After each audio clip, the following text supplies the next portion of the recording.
ओम नमः शिवाय। हमने देखा कि कैसे ब्रह्मा जी और विष्णु जी की उत्पत्ति भगवान शिव ने की। अब हम देखते हैं कैसे शिव जी ने ब्रह्मा जी और विष्णु जी का घमंड तोड़ा। भगवान सदाशिव की माया तीनों भवनों को घेरे हुए हैं। वे जो चाहते हैं वही होता है।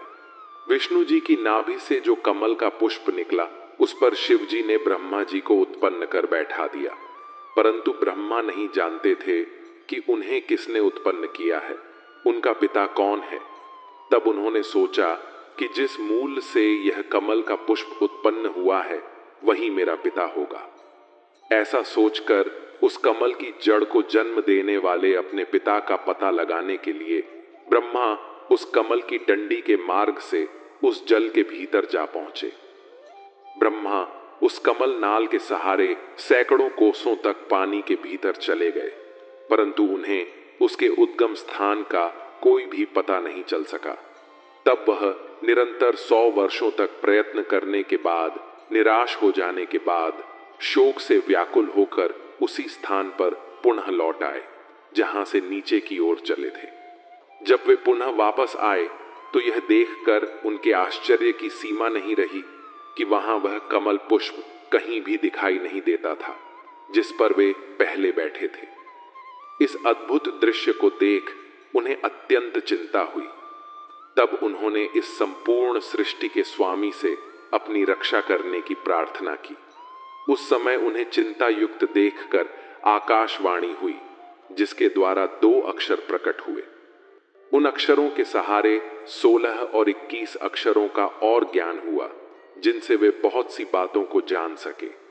ठीक उसी समय भगवान सदाशिव की इच्छा से उस जल में अचेत होकर पड़े हुए विष्णु सचेत होकर ब्रह्मा जी के समीप आए।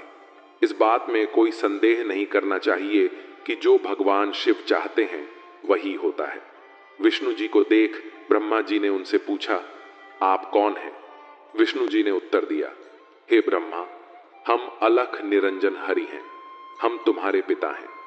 हमारे ही नाभि कमल द्वारा तुम्हारी उत्पत्ति हुई है। अब तुम निर्भय हो जाओ, क्योंकि हम तुम्हारे रक्षक हैं।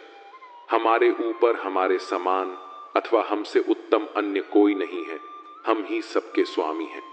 विष्णु जी ने यह बात अज्ञान अवस्था में ही कही थी कि हम ही उत्तम हैं और हम ही सबके स्वामी हैं, क्योंकि उस समय वे शिव जी की माया से अचित थे।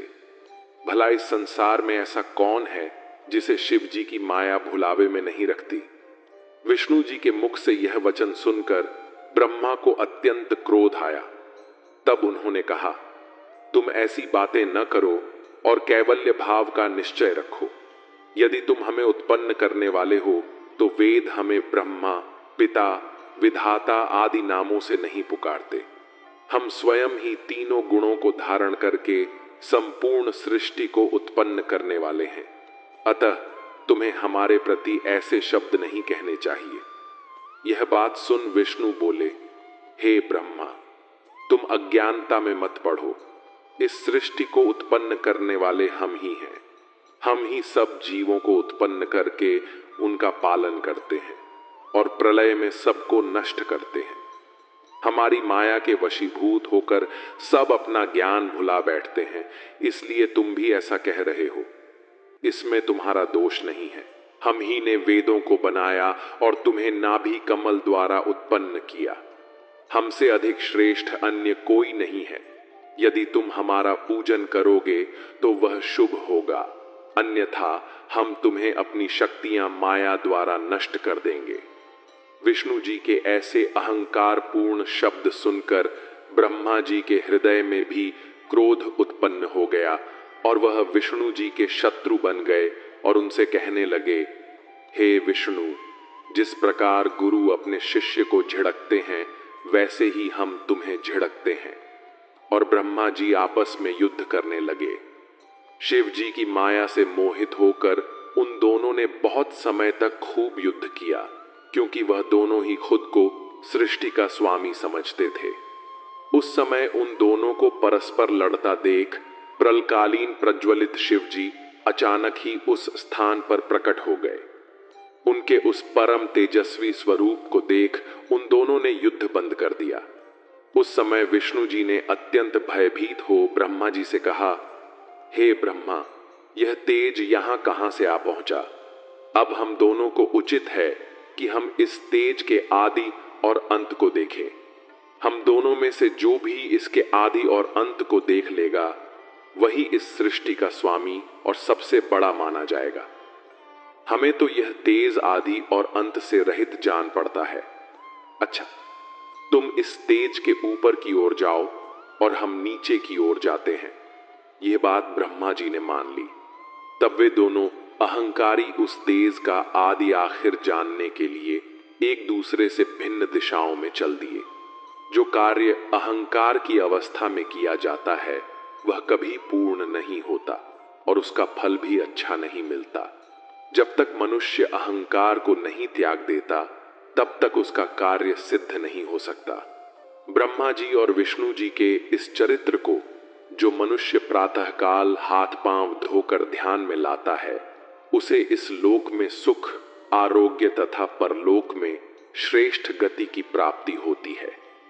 विष्णु जी और ब्रह्मा जी दिव्य सहस्त्र वर्षों तक उस दिव्य ज्योति के आदि और अंत को ढूंढते रहे, परंतु किसी को भी उसका कुछ पता नहीं चला। अस्तु, वह दोनों निराश होकर अपने स्थान को लौट पड़े।